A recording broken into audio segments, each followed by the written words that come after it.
Welcome back to another episode of Local Search Tuesdays. This week, we're talking about something that's extremely important to your local SEO efforts, your website content plan.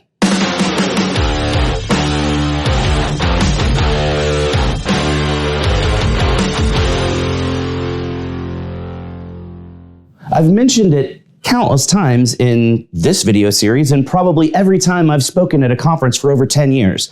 The most important element of any SEO strategy is the content on your site. At a simple level, if you want to show up as a search result when someone in your local area types in a particular keyword phrase in Google, you've got to have a page of content about that concept on your website.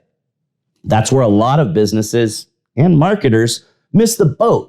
You need one singular concept per page. You can't list 2 or 3 different things you offer and hope that the page will show up in search results for all 3. It's not just about having a page about the concept.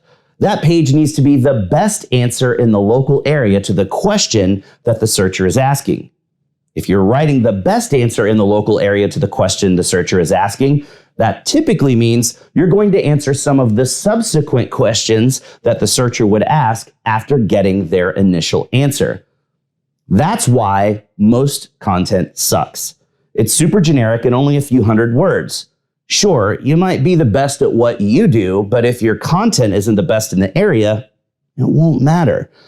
But the biggest problem by far is that most agencies and marketers have become lazy and complacent, churning out content for the sake of content. You can't put content on your site without a purpose. I'm not saying that every piece of content should result in sales. You'll want to maximize your visibility in searches to maximize your potential returns. If everything on your site and your blog is only about what you sell, then that's all bottom of the funnel content.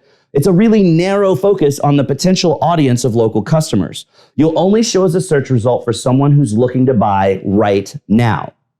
You should also be writing mid to early funnel content as well. Sure, this content won't result in leads or sales, at least directly. But if you do it well, you'll get exposure earlier in the buying process, which leads to conversions later on. Think of earlier funnel content like a billboard. You don't put up a billboard expecting that everyone who sees it will call you. You put up a billboard for brand building and brand awareness. That helpful, interesting, informative content helps get eyeballs on your site before people are ready to buy, which makes it more likely that you'll be the one they buy from. Most importantly, you need a plan. Most SEO agencies just churn out content for the sake of content, so you have no idea what you're going to get until it shows up on your site. If you were writing your own content, you'd have a plan so that you could target all levels of the funnel and write those amazing pieces of content that are the best answers in the local area. So your agency partner should have a plan as well.